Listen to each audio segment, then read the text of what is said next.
first time doing this, and we're going to make, or should I say paint, one of these. They're a wood decoration you can buy really inexpensively at, well, in this case we got it from the Dollar Tree, but they can also be found in other places. They start out as wood and they don't look like much, and the wood is very rough. But this has been sanded and painted up to look somewhat like cast iron or one of these other metal decorations. So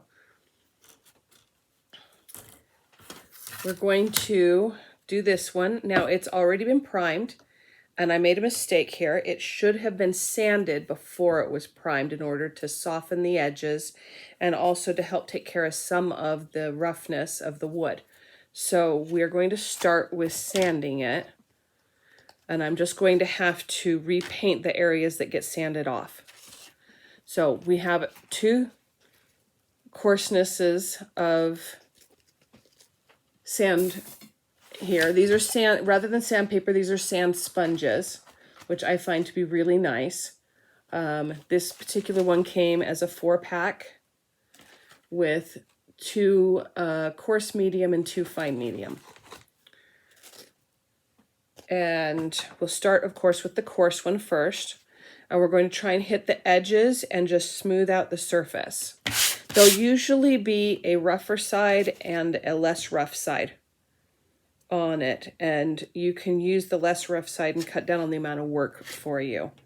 And if you look closely, I don't know if you can see it, but you can see how this one is a lot smoother than that one. And you can see the one advantage of having accidentally primed this before sanding is that you can actually see what the sanding is doing. So we're trying to get these edges, smooth out these edges, and just flatten this top part, try and get rid of any texture so that it will be as smooth as possible, but to be as most like metal as we can. So just hitting it the last few times in areas where I can see that the black is still there that I don't want. And I think we're about done with this step. There we go. It is making a mess. And it has left a whole bunch of dust, paint dust on it. You can see it coming off. And we'll want to wipe that off the surface also. Now they make tacky cloths that you use in furniture finishing that would be really good for taking this off. I don't have one. You can make a homemade one by having a lint-free cloth and putting a little bit of like a varnish or forget the name, tung oil. It's been a while.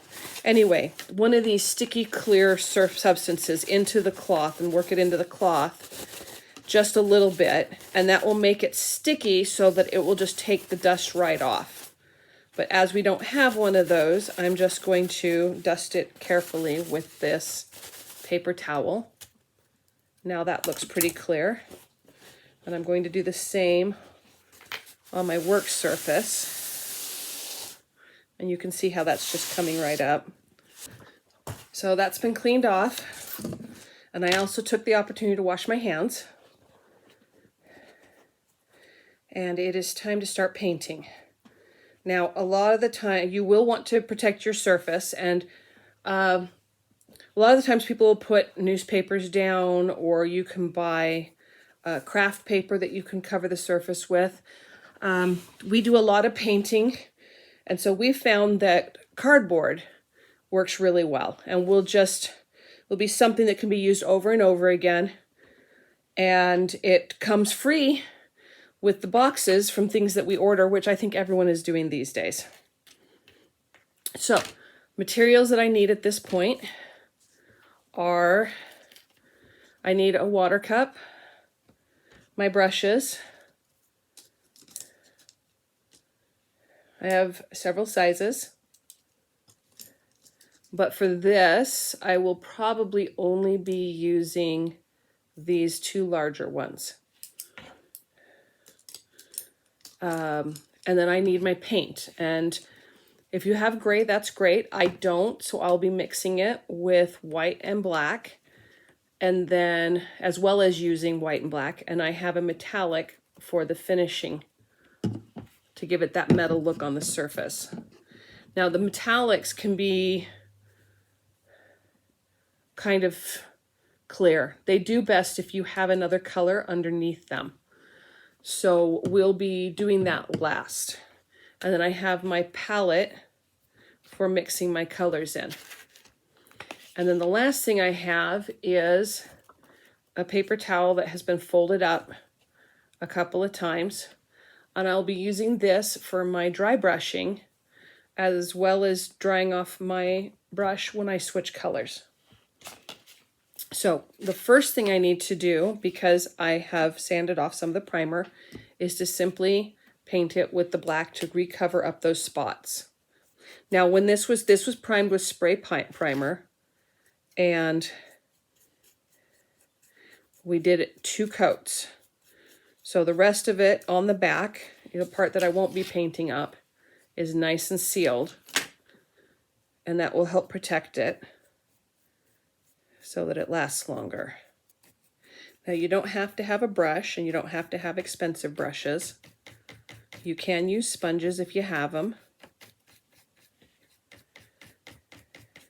And I've heard really good things about some of the inexpensive brushes you can buy at places like Walmart. They'll work fine for things like this.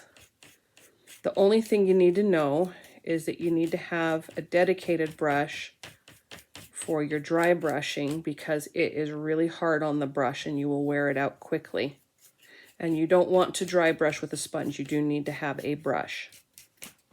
Now the advantage of these acrylics is that they dry very quickly. You'll notice I'm about half done, and the parts where I started, if you can tell on the screen, are already almost dry. Which means that by going around methodically, I'll be able to layer without having to wait for the previous layer to dry, and that will speed up the process. Now, in these spots where there's the details cut out, you are going to have to be careful that you don't end up with gobs of paint in the cracks and corners. If you leave them there, they will dry that way and fill in those spaces that you want open for the look of the decoration. So with the brush, I'm just going in and pulling that excess paint out of that corner where it has gone in. Not only do those take longer to dry, but like I said, they'll fill in your spaces and you'll lose that look of the cutouts and the filigree look that personally I like so much, which is why we bought these. Now, working on this kind of a surface is hard on your brush even without the dry brushing. So if you have really nice brushes, don't use them. Go buy some cheap ones. Okay. And most of it's dry except in the very center where I was just painting. You can see how much smoother it is than before I sanded it. Just the texture is completely different. Now, if you really want it really smooth, you can actually go over it with another sanding of the finer sand paper, and then prime it one more time, and after cleaning it. And each time you do that, you'll get it just a little smoother. But I think visually this one is just fine, and it looks like I missed a spot. Now, the next step is we want to imitate the look of metal. So for that, we need 2 shades. We need the black, and we need some gray.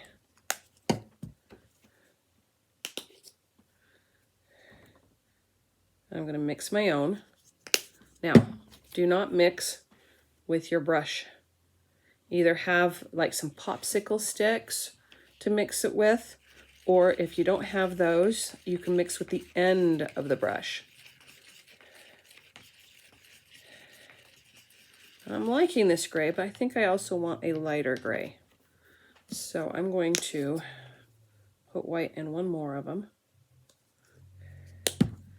And then I'm going to add from this gray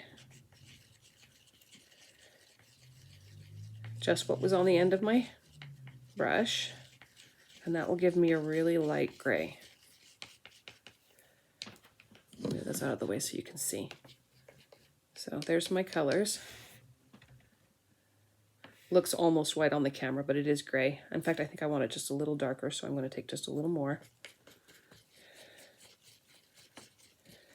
And you don't have to be exact. There's no real science to this. It's all about liking what you see. Let's get that off the tip.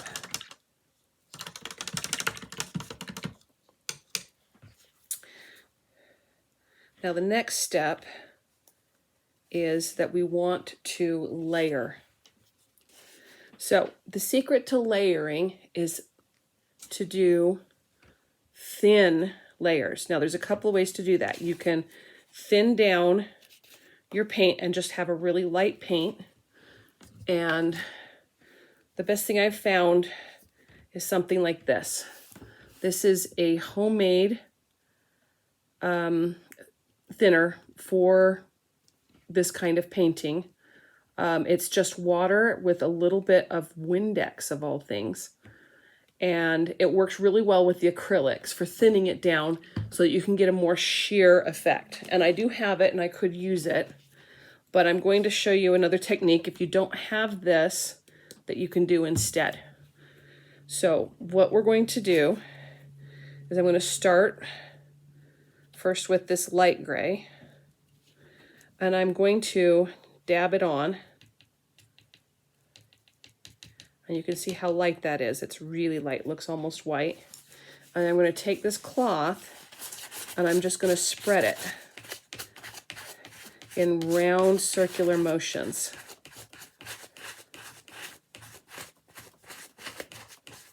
And this will both thin it down and create texture. Now this would probably work better if I had a fabric cloth, and if you have one, use it. But it needs to, again, be a lint-free cloth, or you're going to be picking little bits of lint out, even worse than I am with the paper towel. And you can see how that's kind of created this motley effect. And we're going to do that over the whole thing. Now you can, instead of doing this technique, you can use like a sponge or a brush, and you can just blot and do a texturing that way, but you will get a different look. Oops, I left those too long. I'm gonna have to fix that. It's fixable. Don't worry about it. There'll be a lot of layers and that will be fixed later. But you will get a different look. It will look like this instead. So to compare, you can see the difference, if you can see the difference. This one is the technique I'm doing now, complete with the sanding. This one hasn't been sanded, and I've used the blotting technique instead of the smearing technique I'm using now. And so you can see how this one looks more like a brushed metal, and, well, this one doesn't. So we want the brushed metal look. So work in small areas, as you saw, because if you don't, you get this.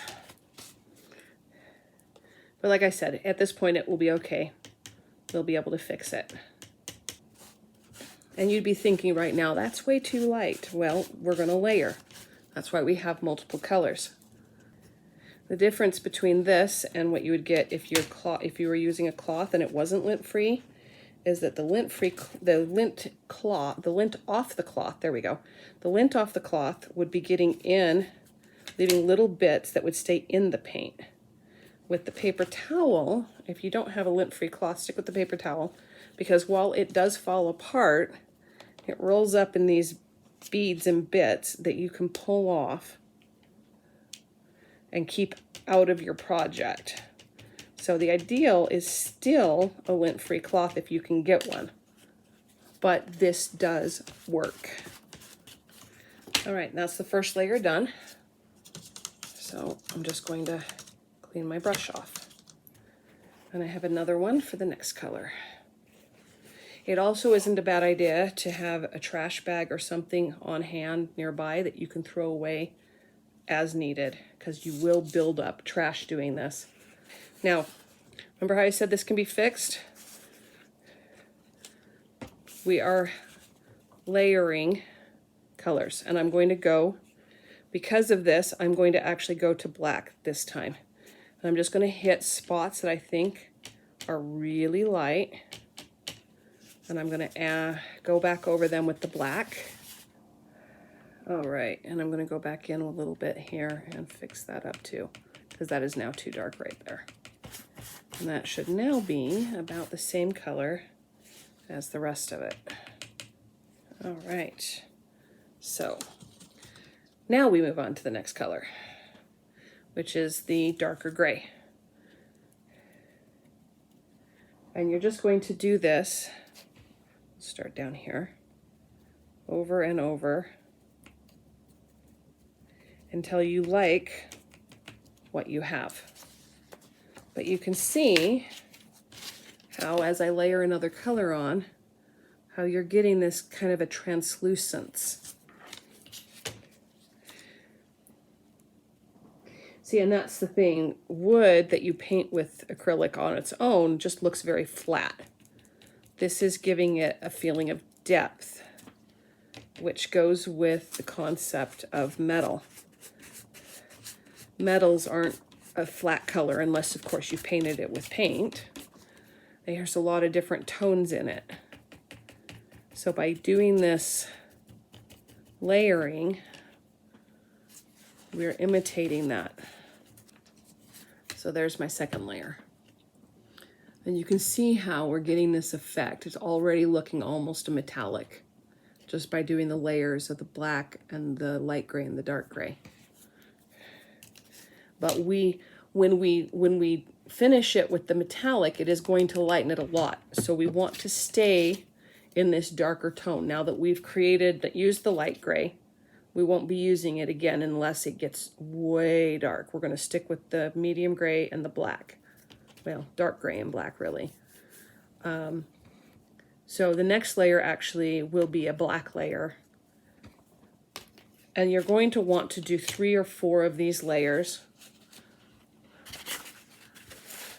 at least. It's one of those things where it's really hard to overdo it.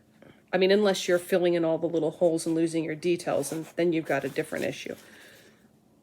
But you're going to want at least 3 or 4 layers. And so I'm going for 4 with this. I might change my mind, but at the moment I'm going for 4.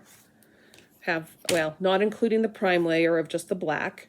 We do the light, I'm going to do the medium gray, I'm going to do a black, and then I'm going to do another medium to dark gray layer. And then we'll see what it looks like. And you go with a light hand with this, because black will go a long way. Now, I'm not worried at this point about covering all of it or even evenly. I just want to make sure I don't darken it too much, because we want some variation. And as I'm getting more and more layers, the paint, and I'm wiping this really thin, the paint is drying very, very quickly. So I'm working in a small area.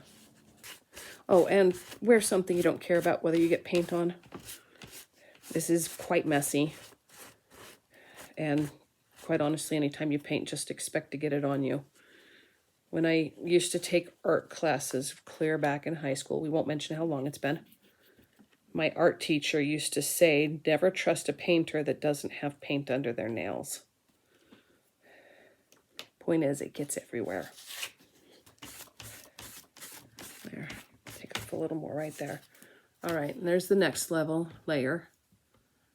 And you can see how we've got it darker, but it's still kind of translucent. And now I'm going to want a dark gray, and I'll have to mix that. And this time, I really want to try and keep it really gauzy. It's lighter, but it's very see-through. And you'll notice each layer goes a little faster as it builds up, takes less paint. I might do one more black layer on this before I dry brush, looking at it, how bright it is. It's going to depend on the look you want. I like a dark metal. Dry brushing on this after this layer would give you a brighter metal. Now, on the paper towels, they have a softer side that's more bumpy, and then another side it's a little rougher, but it doesn't have all those bumps. I actually use the rougher side for this because it's a little more even and it absorbs a little less of the paint. On this last black layer, I'm really just going to go very lightly. I can come back in with a little of the gray if I feel. So yeah, at this point, now you're just playing, and it's a good thing I had the gray, because at this point I can come in with the black or the gray and just play around till I get the whole thing to the tone I like. Because we already have enough layers. We've gotten that translucency that we're going for that makes it look more metallic. So now I'm just trying to go for a tone I like so I can dry brush. That needs a little there. Just trying to get the balance. And you think, well, what balance do you want? You'll see once I dry brush the difference it makes. So you'll be able to judge for yourself how light or dark you want it. And I'm not bothering to clean my brush between moving it at this point, because I'm not doing, this is my last layer and I'm not going to be doing a whole layer of anything. And I am mixing it more, so it's okay if it mixes on the brush too. And I think that looks good. And you can see the effect. And it actually, in the light, reflects quite silvery in spots, but it still has that darker cast I'm looking for. So now it's time to dry brush. I will need a new one of these, and I will need my silver paint. This one is a metallic sterling silver. They come in different colors. You can get lighter and darker, and golds and brasses. So whatever color or metal you want, you can get it. This one, if you'll look, you can see it's actually almost the same color as the gray I was using, which was on purpose. Now, I don't know if you can see, but my brush, I've already used this brush for dry brushing, and if you look at it, you can see how the bristles in areas look like they've been cut and they're curling up and they're damaged, and that's going to happen when you dry brush. It's just a fact. So what is dry brushing? It is literally painting with a dry brush. You are going to go lightly. You're going to have a very, very small amount of paint on your brush. You're going to go lightly, and it's just going to highlight. Now on a surface like this, what it's going to do is it's going to create that brushed metal effect, and it's also going to add highlights to the edges of the figure, form, whatever it's called. So I'm going to get a little bit of paint on my brush, right? I'm going to brush it off on the edge, and then I'm going to take this paper towel and I'm going to brush even more off, so that I just have a little bit on my brush. And then I'm going to do it two directions. I'm going to do it this way, and then I'm going to do it this way. And I just go across, and you're just flicking it over the surface. And that's what it does. And it adds that metallic sheen and that brushed effect.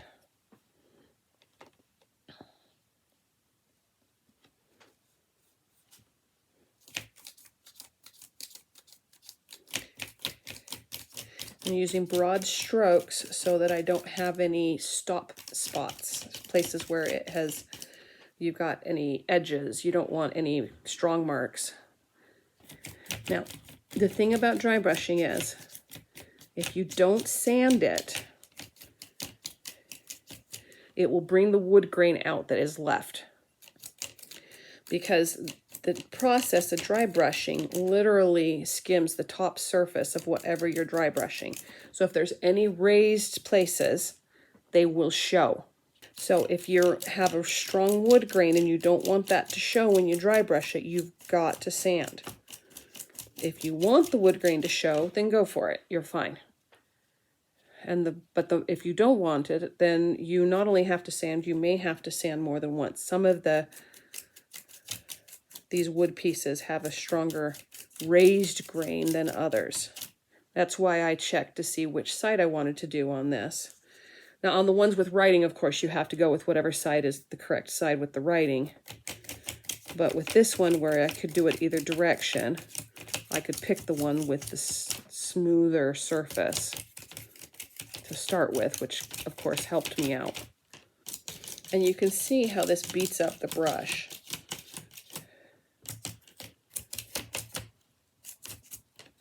All right, that's the first layer, one direction. And you can see it's not entirely even, but that's okay. We're going to do another layer. Now you can see how much this has lightened it. If I had not put the black layer on, it would be even lighter. If you want a really, really dark look, you may want to do it even darker, but I would actually not recommend going darker than I did before I put this on. If you want it darker, you just might want to get a darker metallic color than I have here. Like I said, this is a sterling silver. They have other ones that are like pewter. But it is time to go the other direction, which is going to make it even lighter. So I've got you can see the angles there, but if you look at brushed metal, it's never just one direction. So now I will go this way and get that cross-hatching look that you get on brushed metal. Now, not only are your silver paints more see-through, but dry brushing is a very light effect. And that's why we went to all the effort to get that translucency underneath it. Because while you think it doesn't make that much of a difference, it really does. Again, I can use this as an example to show how. This has the 2 layers of dry brushing on it. Not only did I do the blotting technique instead of the rubbing technique, I didn't do as many layers on this one. And you can see both how blotchy it looks, and you can see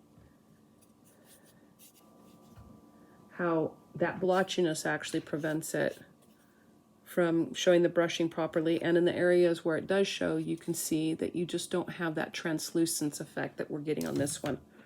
I'll be fixing that one later. It's not going to stay that way, but I left it that way to show an example of what happens if you do the other ways. There we go. I think that's everything. And you'll notice I'm putting my hands on it. Dry brushing is the lightest layer you can do, and it dries unbelievably quickly. There we go, and that is done.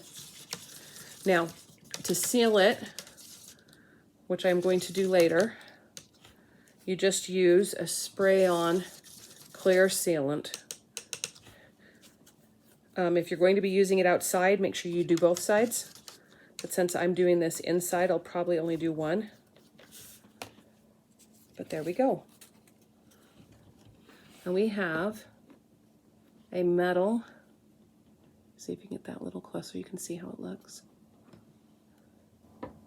but a metal looking. See, and this one's even lighter than this one. But a metal looking wall medallion that we'll be hanging up in the house as part of our Halloween decorations. And that's how you do it.